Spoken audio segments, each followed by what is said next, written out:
நீ எங்க போயிட்டு வர மாலேஷ்? நான் உடற்பயிற்சி கூடத்துல இருந்து வந்திருக்கேன்.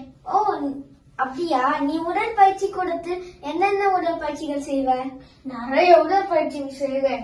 ஒண்ணு நான் பளு தூக்குவேன், இல்லைன்னா அந்த ஓடும் இயந்திரத்துல நான் ஓடுவேன், இல்லைன்னா அந்த மிதிவண்டி ஓட்டும் இயந்திரம் இருக்குல்ல, அதுல நான் மிதிவண்டி ஓட்டுவேன். அப்படியா?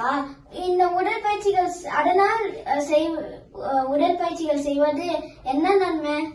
நிறைய நன்மை இருக்கு. நம்ம உடல்ல ஆரோக்கியமா இருக்கும், ரத்த ஓட்டம் சீராக ஓடும். அதுக்கப்புறம் இந்த படிப்புன்னு இல்லாம சும்மா ஒரு மன உளைச்சல் கம்மியாக்கும் உடற்பயிற்சி. அப்படி என்றால் உடற்பயிற்சி இல்லாமல் எப்படி ஆரோக்கியமாக இருக்கலாம்?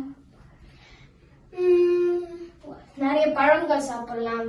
டெய்லி ஒரு 8 குவளை தண்ணி குடிக்கணும்.